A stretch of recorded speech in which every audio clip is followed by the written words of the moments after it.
Hello friends, welcome to my new blog. मिष्टी खेते के ना भालोबाशे। आज स्पेशली कलकातार मिष्टी। बांगाली नन बेंगली सबाई भालोबाशे मिष्टी खेते।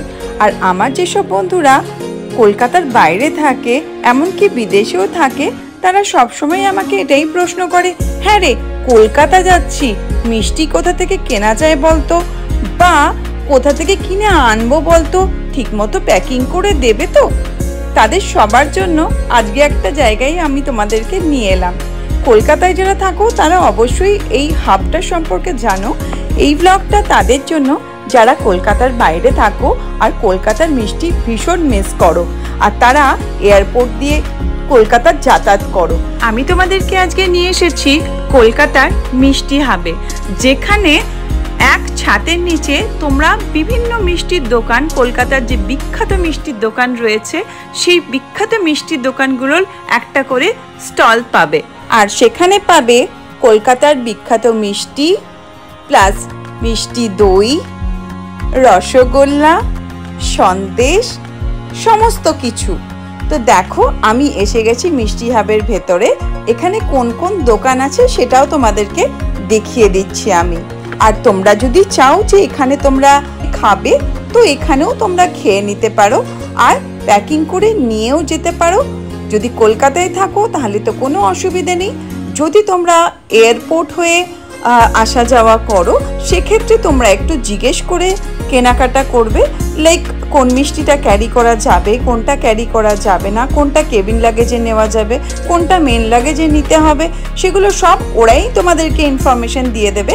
আমি ওদের সাথেও কথা বললাম, ওরা ডিটেলস আমার সাথে শেয়ার করলো আর ওরা এত সুন্দরভাবে প্যাকিং করে দেবে, তোমাদের কোনো অসুবিধে হবে না। এটা হলো কেসি দাসের দোকান। নেক্সট দোকানটা দেখো, এটা হচ্ছে বাঞ্ছারাম। এখানে ক্যানেও রসগোল্লা পাওয়া যায়, তো সেটাও তোমরা ক্যারি করতে পারো। এছাড়াও বিভিন্ন রকমের স্ন্যাক্স পাওয়া যায়, সেগুলোও তোমরা কিনতে পারো, দাঁড়িয়ে খেতে পারো, নিয়েও যেতে পারো। আমার প্রিয় একটা দোকান হচ্ছে বাঞ্ছারাম, যেখানে আমার সবথেকে প্রিয় জিনিস হচ্ছে বেকড রসগোল্লা।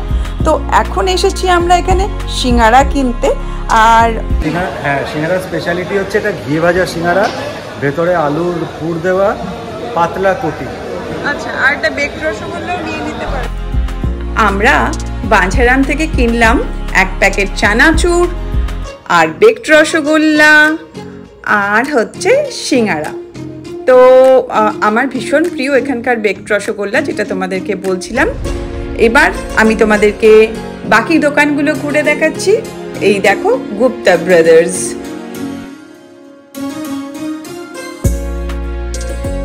দেখো, যে তোমাদেরকে দাঁড়িয়ে খাওয়ার কথাটা বলছিলাম, এখানে এরকম স্ট্যান্ড করা আছে, টেবিল করা আছে, যেখানে তোমরা দাঁড়িয়ে মিষ্টি খেতে পারো।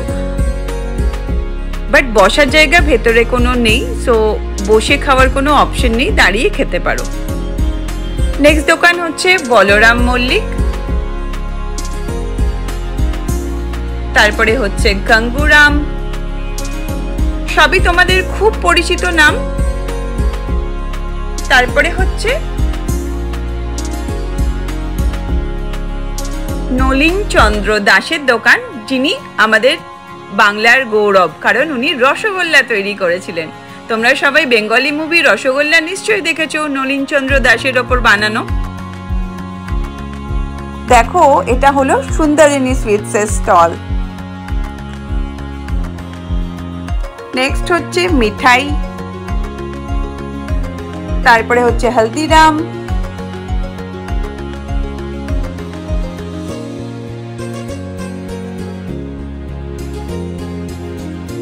তারপর হলো হিন্দুস্তান সুইটস।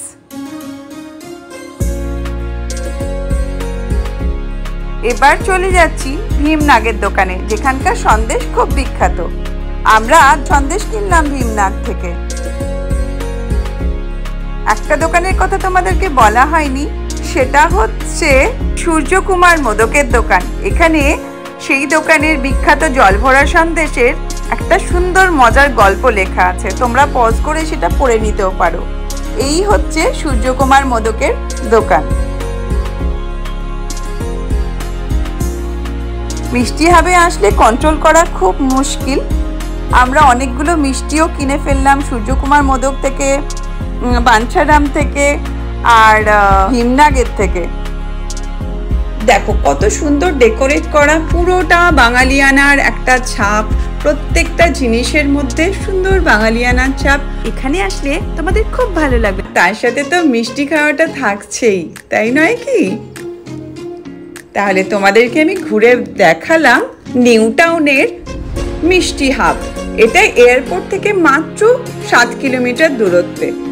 এখানে গাড়ি পার্কিংও করা যায়, আধ ঘন্টা পর্যন্ত পার্কিং ফ্রি আছে যদি তোমরা মিষ্টি হাব থেকে মিষ্টি কেনো তাহলে, আর আধ ঘন্টার ওপর হয়ে গেলে 50 টাকা পার্কিং ফি লাগে। তো ব্লগটা তোমাদের কেমন লাগলো অবশ্যই বন্ধুরা জানিও কিন্তু আমাকে, আর যদি ভালো লাগে অবশ্যই একটা লাইক করে দিও। আর যারা নতুন ভিউয়ার্স, আমার ব্লগসগুলো যদি তোমাদের ভালো লাগে প্লিজ চ্যানেলটাকে একটু সাবস্ক্রাইব করে দিও। তাহলে বাই বাই, আবার দেখা হবে নেক্সট ব্লগে।